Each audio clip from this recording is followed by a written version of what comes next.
Voilà, bonsoir à tous, merci d'être venus. On dit souvent que le Moyen-Orient est compliqué, et ceux qui disent ça, en réalité, ont raison. Le Moyen-Orient est compliqué, mais en même temps, toutes les régions sont compliquées, la réalité est compliquée, la réalité est complexe, et il est vrai que la manière dont cette région du monde est couverte dans les médias en France n'aide pas à la compréhension. Tout de même, petit niveau de désinformation sur ce qui se passe là-bas et qui rend encore une fois la compréhension d'autant plus difficile de ce qui s'y passe. Alors, une fois qu'on a dit que c'était compliqué, cela ne signifie pas pour autant qu'on ne puisse pas essayer de comprendre. Voyez, et mon objectif, je vous le dis tout de suite, c'est que dans 45 minutes, vous ayez enfin tout compris au Moyen-Orient. 3 petites parties très classiques qu'on retrouve dans le livre. Que se passe-t-il au Moyen-Orient? Ensuite, pourquoi? Qui est responsable de ce chaos? Et enfin, et après, que peut-il se passer après? La première partie, que se passe-t-il, sera assez courte, vous le savez déjà. Je veux dire que les médias ont tout de même couvert, surtout depuis l'été dernier, ce qui se passait en Irak, avec l'exode des chrétiens, ce qui se passe en Syrie, bon, même s'ils l'interprètent de manière étonnante. Donc ça sera assez court, cette partie-là. La troisième partie, et après, que peut-il se passer? Ce sera aussi assez court, parce que je n'en ai aucune idée. Et typiquement, on ne peut vraiment pas savoir ce qui va se passer demain dans cette région du monde. Mais je donnerai quelques pistes. Et enfin, donc, c'est la deuxième partie, la plus longue, celle qui est consacrée à la question pourquoi tant de haine, pourquoi ce chaos au Moyen-Orient, que je développerai un peu plus. Ça vous va? Première partie, que se passe-t-il? Eh bien, cette région du monde, elle a toujours été un petit peu au cœur du monde. C'est l'intersection de 3 continents, vous le voyez bien. Il y a l'Afrique qui est ici, il y a l'Asie, tout ça c'est déjà en Asie. Hein. Et l'Europe, un petit bout d'Europe ici, avec ce tout petit microscopique bout de Turquie qui est là en Europe, le reste étant évidemment en Asie. C'est le centre du monde historique, c'est là que tout a commencé, qu'on a découvert l'écriture, qu'on a découvert beaucoup de choses, surtout en Mésopotamie. Alors aujourd'hui, on n'a plus le droit de faire du grec en France, mais ça veut dire, pour les anciens, entre les fleuves, et on parle évidemment du Tigre de l'Euphrate, donc l'Irak, hein, le centre du monde. Le centre du monde religieux aussi, c'est de là que viennent les 3 monothéismes, ce qui n'est pas une insulte pour les autres religions dans le monde, mais disons que si on compte les croyants des 3 monothéismes, ça fait quand même un petit peu de monde. Le judaïsme, au départ, Abraham, c'est un Irakien, hein. Il vient de Our, en Chaldée, et les chrétiens d'Irak s'appellent toujours des Chaldéens, qui sont catholiques pour le coup. Dieu lui dit, va vers l'ouest, et il arrive ici en Terre Sainte. Bon, ensuite ses descendants iront, dès que ça marche, en Égypte, ils reviendront, pour le moment ils sont là. On nous annonce la 3e intifada, donc on va encore parler de ce pays dans les jours et les semaines à venir. Bon, on n'était pas très inquiets, ce pays est toujours au cœur de l'actualité. Ensuite, il y a le Christ. Le Christ aurait pu s'incarner au Zimbabwe, à Paris, à Hawaï. Il décide de s'incarner ici, dans une tradition religieuse, celle du judaïsme. Encore aujourd'hui, dans la Bible, 80% de la Bible, c'est la Torah, c'est l'Ancien Testament. Il y a une continuité. Et enfin, Mahomet, qui vient d'ici, de ce qu'on appelle l'Arabie Saoudite aujourd'hui, qui va faire une espèce de synthèse, bon, même si le résultat est quand même assez éloigné de la matrice judéo-chrétienne de laquelle il s'inspire. C'est une région qui est au cœur de l'actualité, on en parle depuis toujours, notamment la Terre Sainte, depuis au moins le milieu du XXe siècle. Ce qui a replongé d'autant plus la région dans l'actualité, c'est évidemment les opérations irakiennes, et l'été dernier, l'apparition de l'État islamique qui prend Mossoul. Mossoul, c'est la 2e plus grande ville de l'Irak, c'est au nord, c'est ici. C'est l'ancienne Ninive. Déjà à l'époque, Dieu avait des problèmes avec ces gens-là, hein, les Ninivites.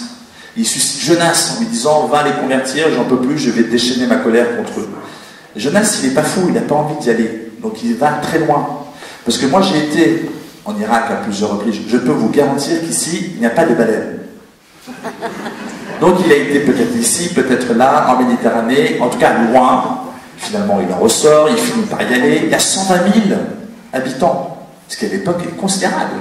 Mais il faut 3 jours pour la traverser. C'est les textes des lectures d'aujourd'hui et d'hier. Finalement, il y va, ils se convertissent, etc. Il nous faudrait un nouveau Jonas. Comme vous le savez, c'est une des capitales de l'État islamique aujourd'hui. Je souhaite bon courage à la personne qui ira. C'est début juin. Ensuite, au mois d'août, ils prennent toute la plaine de Ninive, c'est-à-dire tous les territoires autour de Mossoul, et ils chassent les gens qui partent pas très loin de là. Ils font entre 40 et 60 km, ils vont se réfugier au Kurdistan. Le Kurdistan, c'est une bande de terre qui est au nord-est de l'Irak.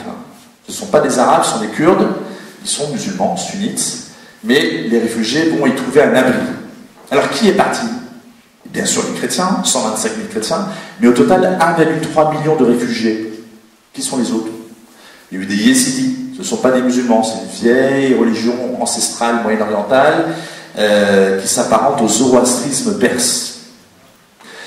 Il y a eu aussi des chiites, des rares qui étaient au nord de l'Irak, et aussi beaucoup de sunnites, de musulmans qui voulaient simplement ne pas vivre sous le joug de l'État islamique, dont la réputation de barbarie les précédait. Donc on voit bien qu'il y a 10% seulement des réfugiés qui sont chrétiens. Les autres sont musulmans pour la plupart. Mais 10% c'est énorme lorsqu'on sait qu'aujourd'hui en Irak, les chrétiens ne représentent que 1% de la population. Vous voyez bien qu'il y a une disproportion. Ces gens-là vont être accueillis plus ou moins par les grandes organisations internationales. Ensuite, il va y avoir une solidarité communautaire pour les musulmans. Mais pour les chrétiens, en fait, il n'y a pas grand-chose de prévu. Ce sont les églises sur place qui vont s'en occuper, sauf qu'ils n'ont pas les moyens, et c'est là que les grandes organisations caritatives, notamment l'aide à l'église en détresse, également l'œuvre d'Orient et d'autres, vont venir en aide massivement. Nous, en octobre, on a débloqué 4 millions d'euros pour 3 choses.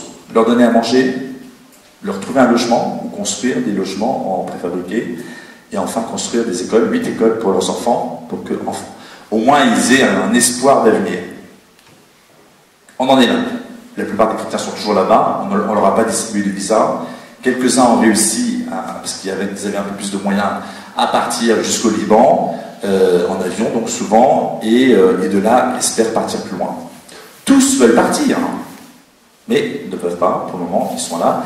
Ils sont en sécurité pour le moment, même s'ils se rappellent que les grands-parents de ces Kurdes qui les accueillent ont participé au massacre de leurs propres grands-parents au début du XXe siècle.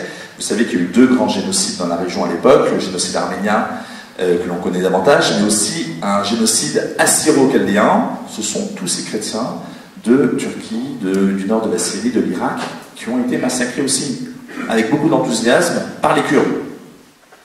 Donc ils sont à l'abri pour le moment, en sécurité, parce que les Kurdes s'en servent comme vitrine. Vous voyez, c'est une opération de relations publiques. Ils disent, regardez, nous, on est des gens bien, on est accueillants, on est civilisés, donnez-nous l'indépendance, qui est évidemment leur objectif.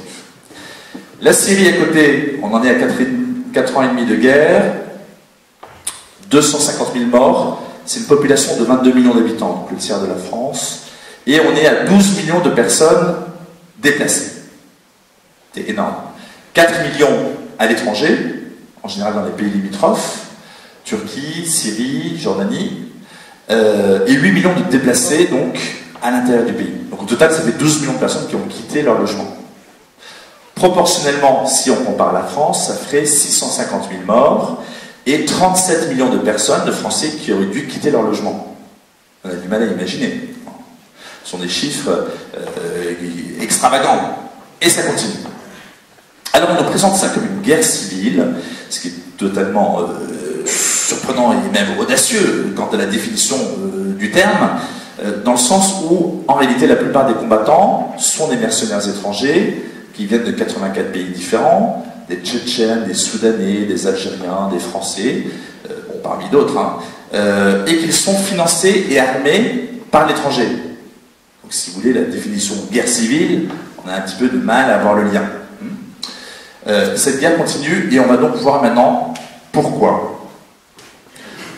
Il faudrait parler de tout le Moyen-Orient, mais on va se concentrer sur l'Irak et la Syrie parce que c'est l'épicentre du chaos qui règne là-bas et c'est à partir de ces 2 pays qu'on peut expliquer un peu ce qui se passe ailleurs. Alors deuxième partie, pourquoi tout cela se passe-t-il et là je distingue 2 responsabilités, la responsabilité locales, les responsabilités locales des pays de la région, et les responsabilités étrangères, essentiellement occidentales, essentiellement américano-britannico-françaises. On va commencer par les responsabilités locales. Parce qu'il n'y a pas de raison de dire que c'est toujours la faute des autres, ils ont aussi une responsabilité.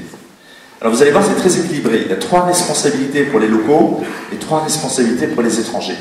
Et je n'ai pas fait exprès, c'est juste que j'en ai pas trouvé d'autres. Il y en a peut-être d'autres. Première responsabilité locale, la radicalisation de l'islam. Alors vous allez me dire, quel est le rapport Et puis d'autre part, moi je ne suis pas musulman. Je n'ai pas à dire aux musulmans comment pratiquer leur islam, ça ne me concerne pas.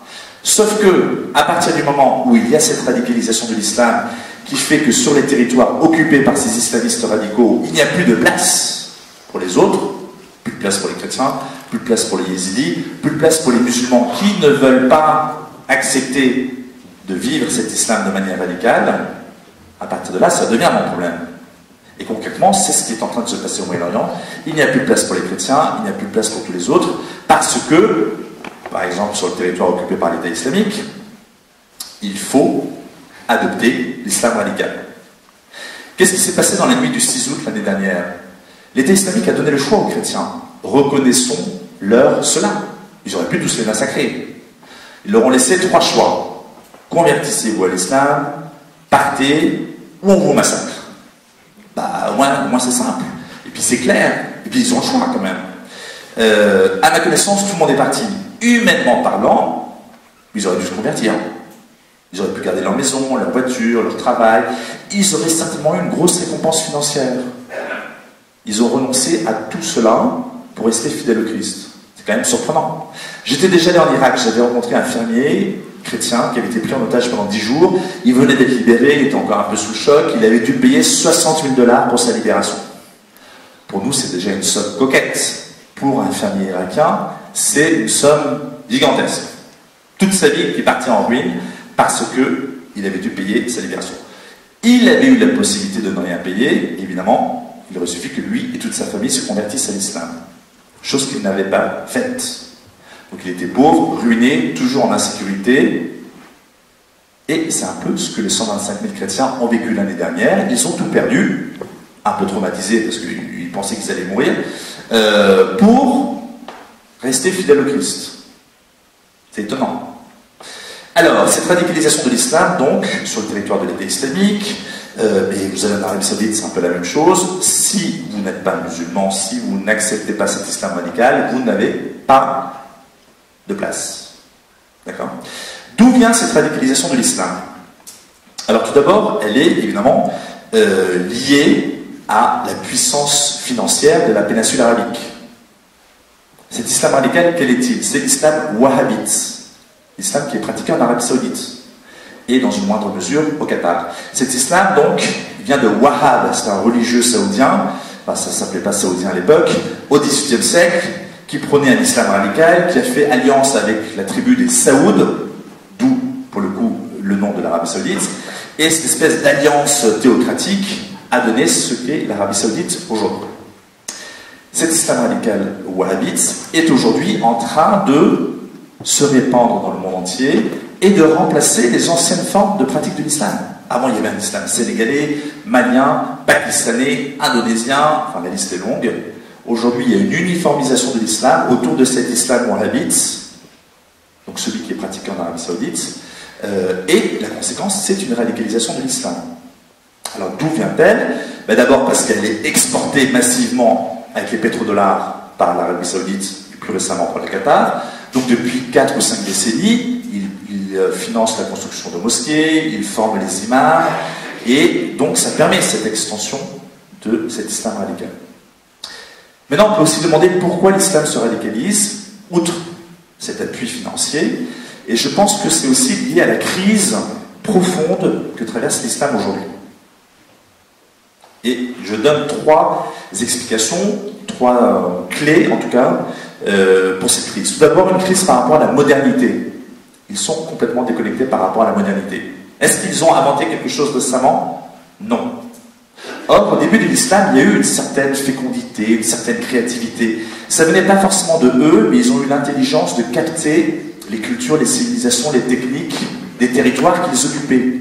Donc, ils ont récupéré les mathématiques indiennes, ils ont récupéré un certain nombre de choses de la Chine, parce que c'était le bout de la route de la soie. Ils ont récupéré la philosophie, la sagesse, la médecine antique des Grecs, traduite par des moines chrétiens.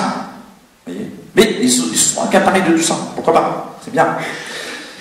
Mais après, c'était fini. Hein. Au IXe siècle, on ferme l'ijtihad, on n'a plus le droit d'interpréter le Coran, on doit simplement répéter. À mon sens, il y a eu un effet stérilisant, ils n'en sont pas remis, d'accord? Et du coup, ils n'inventent plus rien. Et du coup, ils se disent, on est face à un mur, on est dans une impasse, et comment on réagit dans ce cas-là? Il y a la tentation de la violence, et un certain nombre de versets du Coran facilitent ce passage à la violence. Et d'autre part, ils sont dans un retour fantasmé à la gloire des origines. On va redevenir comme on était au début, où on a conquis la moitié du monde connu. Pour cela, on va revivre exactement ce que vivait la première communauté des musulmans. Ils n'ont pas besoin d'inventer, ils lisent leur texte. Le Coran et les hadiths, qui sont les paroles et les gestes de Mahomet et de ses premiers compagnons. Ils vont mettre des djellabas mimolés, parce que c'est comme ça qu'ils s'habillaient à l'époque. Ils ne vont pas se raser, il n'y avait pas de rasoir à l'époque. Ils ne vont pas se laver les dents avec du dentifrice, s'il n'y en avait pas à l'époque. Ils vont mâcher des brindilles. Ils vont traiter la femme comme on traitait la femme dans la péninsule arabique au 7e siècle. C'est-à-dire comme pas grand-chose. À Mossoul, on vend des femmes. Celles qui ont moins de 10 ans, enfin des filles, hein, celles qui ont moins de 10 ans sont celles qui ont plus de valeur. Pourquoi? Parce qu'ils veulent imiter leur modèle, Mahomet, dont la femme préférée, Aïcha, a été épousée alors qu'elle avait 6 ans et consommée quand elle avait 9 ans. Ils sont dans l'imitation, pas de Jésus-Christ, mais de Mahomet. De 10 à 20 ans, ça vaut beaucoup moins cher. Hein. Et puis alors après 20 ans, c'est soldé. Les femmes. Crise par rapport à la modernité. C'est une profonde crise au sein de l'islam. Hein. Deuxième crise, je vais un peu rapidement, crise par rapport à la mondialisation. La mondialisation aujourd'hui c'est quoi? C'est une occidentalisation de la planète et plus précisément une américanisation de la planète. Nous on ne s'en rend pas compte, on est déjà profondément américanisé. Il y a un rouleau compresseur de la culture, entre guillemets, américaine, c'est une sous-culture mondialisée. Je ne dis pas que les Américains n'ont pas une culture, hein, mais celle qui sert de produit d'exportation, de rouleau compresseur, qui petit à petit uniformise, grâce à un ensemble de médias, et Hollywood, et Internet, et Facebook, et ainsi de suite, suscite une mondialisation dont certaines cultures essayent de résister. C'est le cas de l'Inde, par exemple, du développement du fondamentalisme hindou. C'est une de leurs manières de résister à cela. Je ne dis pas que c'est bien, hein, mais c'est plutôt sain, SAIN, au départ, de réagir à ce rouleau compresseur. Les Chinois aussi, les Arabo-musulmans aussi. Ils ne veulent pas de cette occidentalisation, américanisation, ils veulent conserver quelque chose de leur culture, et encore une fois, c'est plutôt sain. Même si on ne peut pas justifier la violence avec laquelle ils tentent de répondre à cette mondialisation. Troisième crise, plus surprenante, l'attraction du christianisme. Quand on dit ça en France, on sourit. On est à 3 ou 4% de pratique en France. Où est-ce que j'ai vu que le christianisme était attirant aujourd'hui?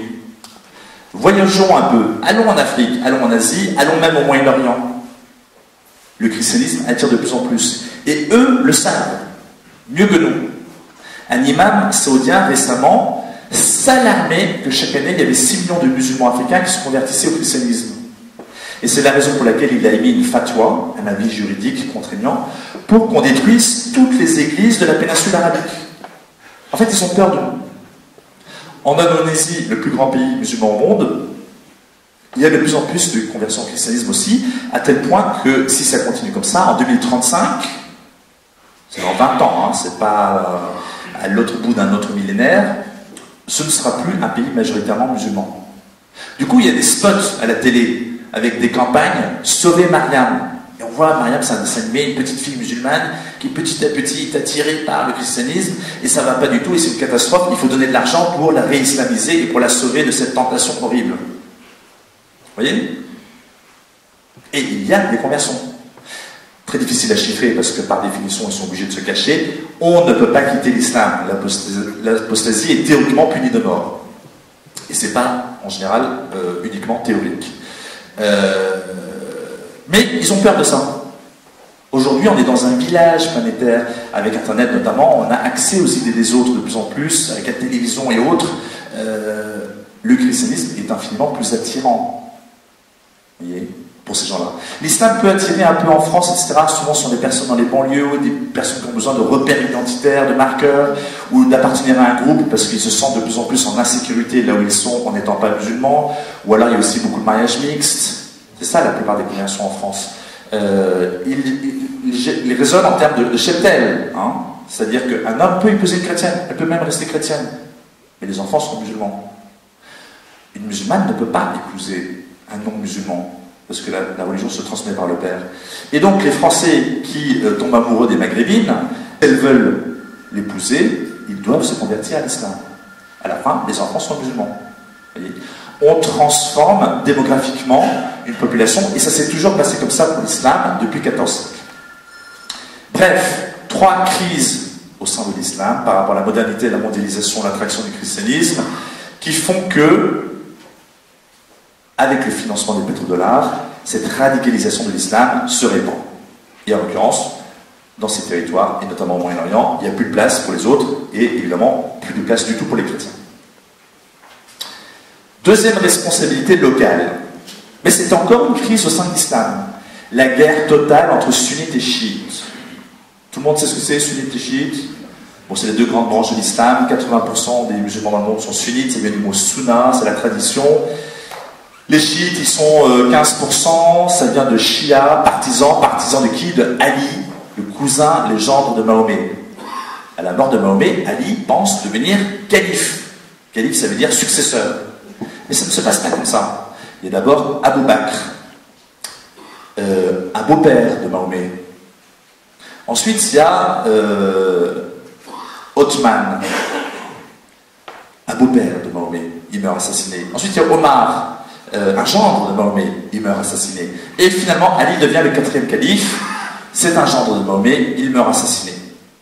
Pour ceux qui prennent des notes, bon, premièrement, c'est inutile parce que vous allez acheter le livre. Et deuxièmement, cette partie de la conférence, elle est assez facile à se remémorer. C'est tous des beaux-pères ou des gendres et ils meurent tous assassinés. Cette guerre intra-musulmane existe donc depuis le début, a connu des hauts et des bas, mais aujourd'hui, elle est totale. Alors, ce n'est pas une dispute doctrinale avant tout, hein, même s'il y a de sérieuses différences entre les chiites et les sunnites. Pour les sunnites wahhabites de l'Arabie Saoudite, les chiites sont presque pas des musulmans. C'est pour dire qu'il y a quand même quelques distinctions théologiques.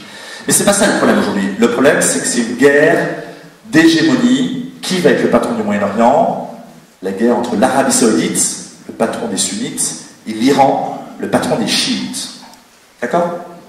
C'est une guerre froide. Ils ne sont pas la guerre directement. Ils vont le faire par des tiers. Cette carte que vous avez sous les yeux, il y a 2 couleurs, vous voyez, rouge et vert. Rouge, ce sont des pays à majorité chiites. On voit bien l'Iran, patron des chiites. Vous avez ensuite des poches ici, là, dans le Golfe Persique. Bah oui, c'est normal, Golfe Persique, donc iranien. Bahreïn appartenait à l'Iran il y a encore 150 ans. Alors, le problème pour l'Arabie Saoudite, c'est que les chiites, ici, vous voyez, sont là où il y a le pétrole. C'est un peu embêtant. Vous avez des chiites aussi au Yémen. Il y a la guerre au Yémen en ce moment. Hein. L'Arabie Saoudite, une coalition sunnite, bombarde le Yémen parce que ce sont les chiites qui sont en train de prendre le pouvoir. D'accord? Mais le principal axe chiite, il est ici, il est au nord, c'est le couvercle au-dessus de la péninsule arabique. Partons de l'Iran, le gros poids lourd de la région. Hein. Il y a 3 poids lourds dans la région démographique, l'Iran, la Turquie, l'Égypte. À peu près 80 millions à chaque fois. Tous les autres pays sont beaucoup moins peuplés. Allons vers l'ouest. L'Irak, c'est en rouge. Pays majoritairement chiite, 65%. Un pays qui a été contrôlé depuis des siècles par les sunnites. Saddam Hussein était sunnite. Les Américains ont réussi à le faire pendre. Ils ont dit, il faut être démocratique. Donc ce sont les plus nombreux qui ont pris le pouvoir. Donc les chiites. Donc aujourd'hui, Bagdad est sous contrôle iranien. C'est aussi simple que ça. On continue vers l'ouest. La Syrie, c'est en vert. Pays majoritairement sunnites. Mais ceux qui sont au pouvoir, les Alaouites, c'est une secte chiite. D'accord? Bon, il faudrait développer un peu, mais ce sont des copains des chiites. la grande famille des chiites. Ce ne sont pas vraiment des chiites, d'ailleurs personne ne sait ce que c'est les alaouites, mais ils se sont apparentés aux chiites. En tout cas, ce sont des amis des chiites. On arrive au Liban. Au Liban, il y a encore un tiers de chrétiens. Pour combien de temps, on ne sait pas. Des sunnites assez puissants, entièrement soutenus par l'Arabie Saoudite. Et enfin, le Hezbollah, parti chiite, qui fait la pluie et le beau temps là-bas. D'accord? Il y a un axe chiite. Le Hezbollah est entièrement soutenu par l'Iran. Vous voyez bien, il y a un axe. Et donc, comme à la télévision, l'Arabie Saoudite, aidée par le Qatar, va viser le maillon faible. Le maillon faible, c'est évidemment la Syrie, parce que la majeure partie de la population est sunnite. Donc l'objectif est simple, on renverse Bachar el-Assad et on met des sunnites à la place au pouvoir à Damas. Et c'est pourquoi il y a la guerre en Syrie. Et c'est pourquoi tous ces djihadistes mercenaires étrangers sont financés et armés, en tout cas financés c'est clair, par l'Arabie Saoudite et le Qatar. D'accord ? Enfin, troisième responsabilité locale, l'énergie. De toute façon, du gaz et du pétrole, il y en a partout, et ça revient toujours à la fin à des questions d'argent. Le Qatar, ici, c'est que du gaz. Pour le moment, il exporte par des méthaniers, c'est des bateaux qui font tout le tour ici. Le problème, c'est qu'ici, il y a quand même les Iraniens qui contrôlent un peu. Il faut traverser. Faire tout le tour, ça prend du temps, ça coûte cher. Ils avaient le projet de construire un gazoduc qui traversait la péninsule arabique, qui traversait la Syrie, qui rejoignait les grands gazoducs turcs qui acheminent tout le gaz de la mer Caspienne du Moyen-Orient vers l'Europe. Les gros consommateurs de gaz dans la région, c'est nous. D'accord? La Syrie et le Qatar étaient amis. La Syrie a dit non à ce projet de gazoduc parce qu'ils ne voulaient pas déplaire aux Russes, qui sont leurs amis. Et nous, on aurait été moins dépendants du gaz russe avec ce gaz qatari qui serait arrivé en abondance. Le lendemain, la guerre a commencé. Il y a un lien. Donc à la fin, on s'aperçoit que la guerre en Syrie, elle est le résultat de deux phénomènes extrêmement logiques. La guerre totale que se livrent l'Iran et l'Arabie Saoudite et un problème énergétique qu'il faut résoudre. Dans les deux cas, il faut se débarrasser de Bachar el-Assad et mettre des sunnites à la place au pouvoir à Damas. Tout ça sur fond de radicalisation de l'islam, ce qui fait que les chrétiens n'ont certainement plus aucune place là-bas. Les deux choses ne sont pas liées, mais dans ce chaos, dans cette guerre, le résultat c'est que les populations souffrent, et pas uniquement les chrétiens, mais donc il y a des transferts de population, des mouvements, et clairement la question chrétienne n'intéresse strictement personne. Alors maintenant, passons aux responsabilités étrangères, occidentales essentiellement. Trois points rapidement. Tout d'abord, l'accumulation d'ingérence occidentale dans cette région du monde depuis au moins 25 ans. Il faudrait remonter un peu plus. Bien sûr, la création de l'État d'Israël n'a pas aidé à la pacification de la région. Mais souvent, en Occident, on imagine que c'est la création de l'État d'Israël qui est la raison de tout le chaos au Moyen-Orient. Alors que ce que je viens de dire, par exemple, la guerre entre sunnites et chiites, a priori, ça n'a rien à voir avec Israël.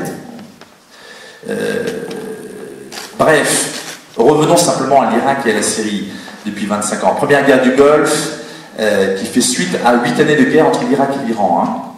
L'Irak, c'était nos amis à l'époque. On les a chargés et armés de combattre l'Iran. Au total, 1,3 million de morts, à peu près 800 000 Iraniens, 500 000 Irakiens.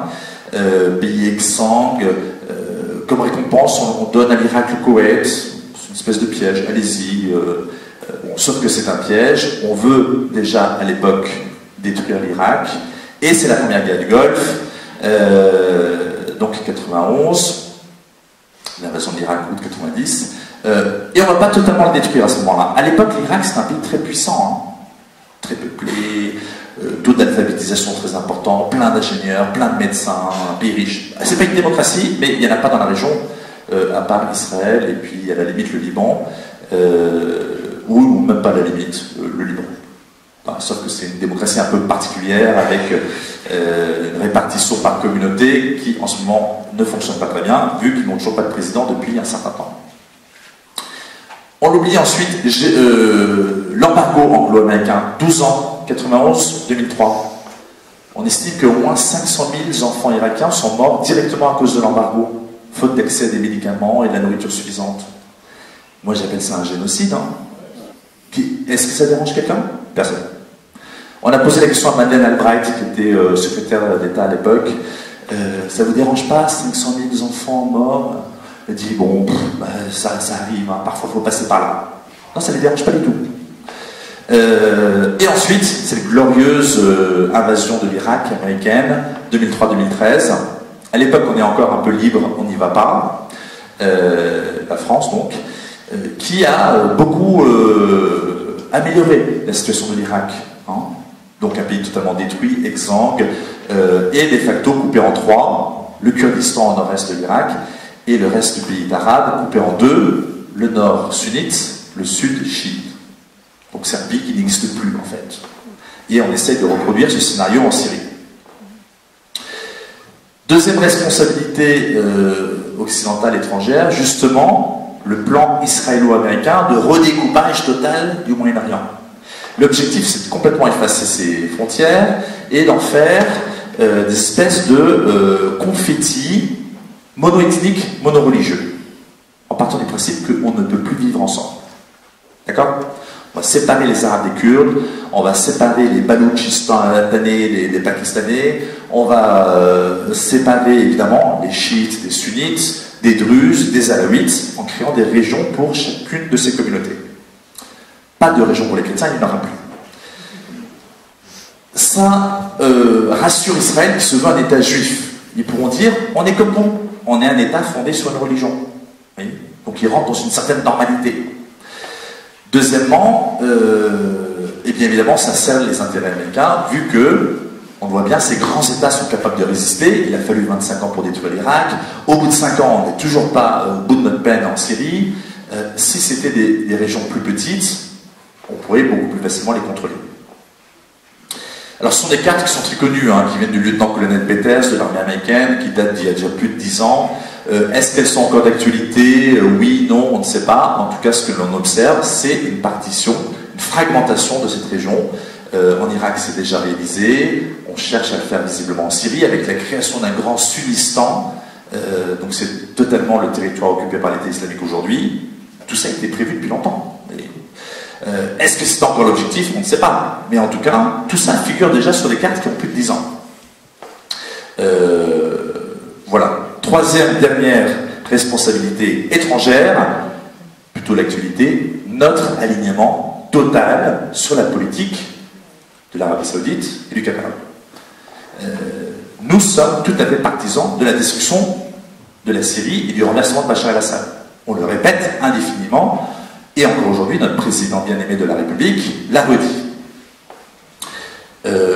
Alors que ce n'est pas notre intérêt, a priori. Hein. Quel est notre intérêt à ce que la guerre continue en Syrie?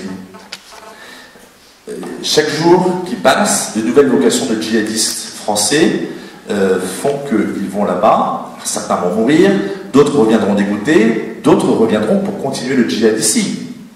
On aurait intérêt à mettre fin à cette zone grise qui est une matrice de l'État islamique et du djihadisme mondial. Or, on continue à être totalement aligné sur la politique saoudienne et qatari, qui est, encore une fois, de renverser Bachar el-Assad pour des raisons, eux, très logiques. Alors, on peut se demander pourquoi. Eh bien, a priori, on a besoin de leur pétrole et de leur gaz. Enfin, maintenant, il y en a ailleurs. Hein. On a surtout besoin qu'ils achètent nos armes. Nous, on est le troisième exportateur mondial d'armes. L'Arabie Saoudite, c'est le premier importateur mondial d'armes. Donc, ça crée des liens. Il faut être ami avec ces gens. Et si en plus de ça il y a la guerre, ben c'est encore mieux. On a besoin qu'ils achètent notre dette aussi. Nous on est en faillite. Hein? Heureusement qu'ils achètent notre dette. Et on a besoin qu'ils investissent chez nous, qu'ils rachètent le CAC 40, le PSG, la moitié des immeubles, des hôtels de Paris, ainsi de suite. Pourquoi pas? Hein? Moi je ne suis pas dirigeant de ce pays, je ne connais pas l'exacte réalité de nos finances, sauf qu'on croit comprendre qu'elles sont catastrophiques. À court terme, on a besoin d'argent. C'est une manière comme une autre. Mais à long terme, on va dans le mur. Ça n'a aucun sens. Voyez? Parce qu'encore une fois, la poursuite de cette opération de destruction de la Syrie ne pourra que faciliter cette gangrène qui a aujourd'hui pris corps au Moyen-Orient et qui se rapproche, on le voit très bien, de nous. Hein?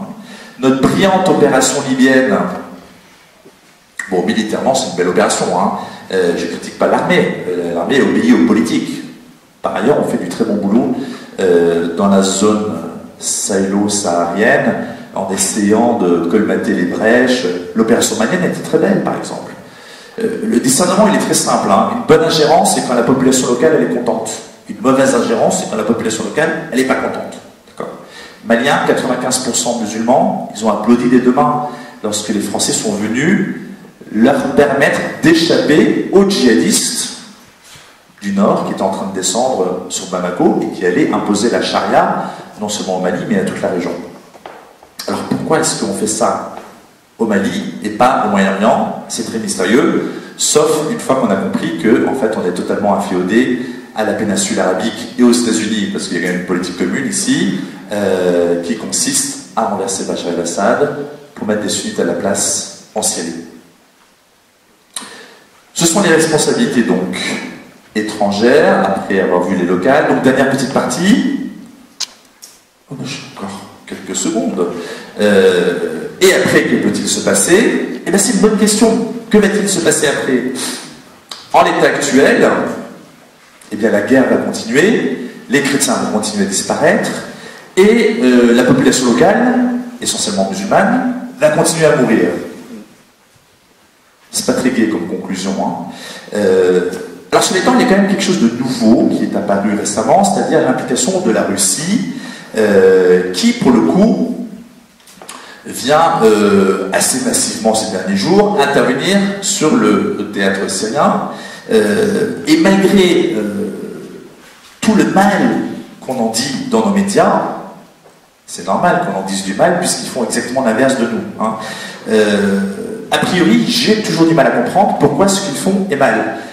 Ils s'en prennent à eh bien, tous les terroristes, tous les rebelles, tous les djihadistes qui sont sur le sol syrien. À la fois l'État islamique, même si on prétend évidemment qu'ils ne s'en prennent pas du tout à l'État islamique, et ils s'en prennent également aux autres groupes djihadistes, notamment Al-Nusra, qui est la branche locale d'Al-Qaïda. D'accord? Mais pour nous, c'est insupportable, parce qu'en fait, ce sont devenus nos alliés. Je rappelle que Fabius disait en 2012 que Al-Nusra faisait du bon boulot en Syrie. Al-Nusra, c'est Al-Qaïda. Donc en fait, aujourd'hui, nous sommes alliés à Al-Qaïda. Est-ce que vous saviez ça? Moi, je ne paye pas d'impôts, j'ai 6 enfants, je suis très content d'avoir 6 enfants et de ne pas payer d'impôts, mais je payerais des impôts, quand même à un moment donné, ça me fatiguerait de savoir que cet argent sert à soutenir Al-Qaïda aujourd'hui, en 2015. On n'a pas le droit d'attaquer ces gens-là. C'est pas bien les Russes. Voyez, on essaie de faire comprendre aux Russes que Daesh, ils sont méchants, mais que Al-Qaïda, ils sont gentils. Et c'est ça qu'on vous vend à la télé toute la journée. Vous voyez, un petit peu de mal à comprendre. Bref, il semblerait que si on voulait vraiment en terminer avec la guerre en Syrie, c'est-à-dire rendre service à la population syrienne. J'étais il y a un mois en Syrie. Il n'aspire qu'à une chose, la fin de la guerre. C'est logique, hein, 12 millions de déplacés, 250 000 morts. Quand vous êtes sous les bombes comme ça, la première chose, vous n'êtes pas en train de raisonner comment est-ce qu'on va transformer politiquement notre pays. Non, la priorité c'est la fin de la guerre. Pour que la guerre s'arrête, il faut que l'État syrien puisse reprendre le contrôle de son territoire et qu'on mette fin aux activités de ces djihadistes étrangers. C'est évident ça. Ma fille de 9 ans, elle comprend ça. Bon, c'est vrai que c'est moi qui lui explique, et donc ce que font les Russes aujourd'hui, de permettre à l'État syrien de se renforcer pour chasser ces djihadistes étrangers, a priori c'est une bonne chose. Ensuite, ce sera aux Syriens de gérer leur politique intérieure. De quel droit est-ce que nous, on se mêle? C'est comme si le président du Zimbabwe n'était pas content que François Hollande n'ait pas tenu compte des grandes manifestations pour la famille il y a 2 ans et qui, pour le coup, voulait le remplacer. Vous voyez? Quel est le rapport? Bref, c'est très intéressant ce qui se passe en ce moment. Les Russes vont continuer leur boulot. Les Américains, ils sont pragmatiques. Ils sont quand même beaucoup responsables de ce chaos. Hein. Mais ils se rendent compte que ça ne va pas marcher. Ça ne veut pas dire qu'ils ne vont pas laisser dans 10 ou 20 ans, mais pour le moment, ce n'est pas leur priorité. Leur priorité, de toute façon, c'est de se désengager du Moyen-Orient. Leur ennemi numéro 1, c'est la Chine. Ils sont là, ils vont s'appuyer sur un trépied non arabe, les Israéliens qui sont juifs, les Turcs qui sont turcs, et les Iraniens qui sont perses. Et à partir de là, bon, leur priorité aujourd'hui, c'est de se rapprocher de l'Iran, un immense marché qui va s'ouvrir après 10-15 ans d'embargo. Enfin, c'était leur embargo, hein. Et maintenant, ils vont l'enlever, et ils vont se servir en premier, évidemment. Et donc, la Syrie, c'est pas forcément leur priorité. Quelque part, ça les gratte, ça les chatouille de voir que les Russes sont en train de, oui, faire le boulot de manière assez efficace et logique, ce qu'il faudrait qu'on fasse nous, mais qu'on ne fait pas parce qu'on est toujours dans cette logique. Il faut renverser Bachar el-Assad pour faire plaisir à nos amis saoudiens et qataris. Je termine. Il faut que je termine. Il faut terminer. Je termine en disant quand même, malgré tout, est-ce qu'il y a des raisons d'espérer sur la politique française? Peut-être pas.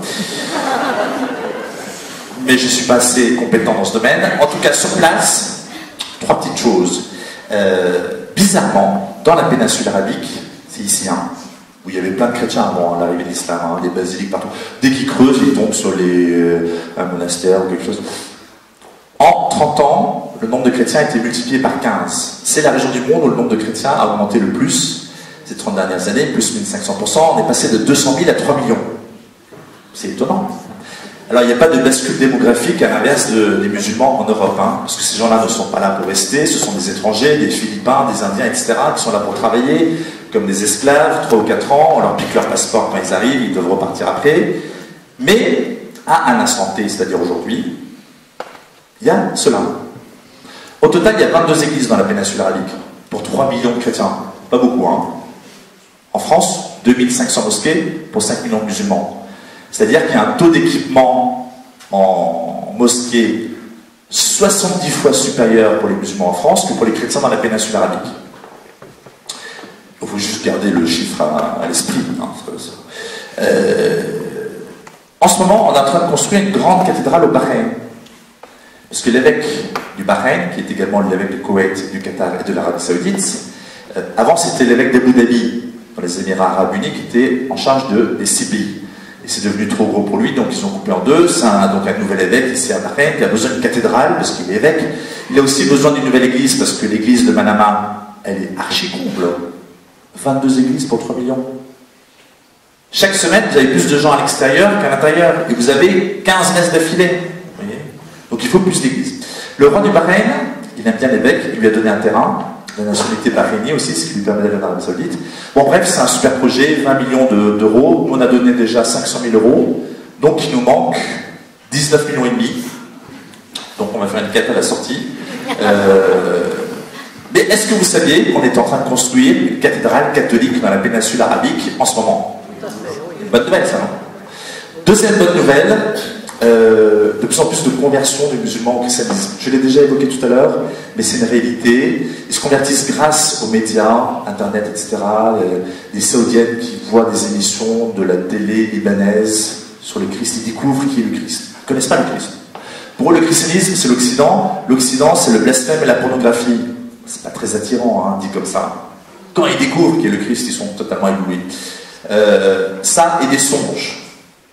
Je rencontre à chaque voyage des gens qui, sans aucune médiation humaine, ils ont une sensibilité spirituelle beaucoup plus importante que nous, ont découvert, à travers un songe, un rêve, etc., le Christ, la Vierge Marie, etc. Et ils finissent par se convertir. Le Seigneur est en train de préparer une foule de témoins, et on sera surpris le jour où ils viendront à la lumière. Un tout dernier mot sur l'Égypte, plutôt des bonnes nouvelles, hein. C'est le pays de Saint-Marc, c'est pour ça que je l'aime bien. Même si les Vénitiens ont piqué le corps, bon, ils ont sans doute eu raison au 8e siècle, parce que sinon, peut-être qu'il n'existerait plus. Sisi, qu'on a décrit en France comme un coup d'État militaire, un tyran. Bon, on oublie de dire qu'il y a eu des manifestations avec des dizaines de millions de musulmans, la plupart des Égyptiens sont musulmans dans la rue, pour demander à l'armée de se débarrasser des frères musulmans. Ça, c'est déjà une bonne nouvelle, c'est-à-dire que c'est les musulmans, à la fin, c'est aux musulmans de régler ce problème, hein, qui ne voulaient plus des islamistes radicaux, comme au Mali. Bref, l'armée est revenue, elle essaie de faire son boulot, elle est sous pression. Hein. Ici, il y a plein de djihadistes en Libye, face à notre super belle opération. Il y en a aussi dans le Sinaï, il y en a toujours en interne, les frères musulmans les plus radicaux, il y a des attentats tout le temps en Égypte. Hein. Il faut que l'Égypte tienne. Bon, Sisi a également acheté des Rafales, ça c'est un bon point quand même, malgré tout.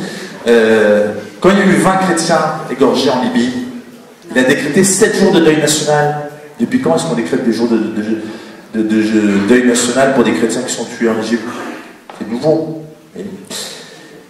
Le patriarche copte que j'ai rencontré l'année dernière, il m'a dit, il est plutôt confiant, il m'a dit, vous savez, tous les pays du monde sont dans les mains de Dieu, mais l'Égypte est dans le cœur de Dieu. Espérons, croyons en tout cas, nous pouvons prier pour ça, que les chrétiens d'Orient demeurent dans le cœur de Dieu, c'est leur seule chance de salut. Merci beaucoup.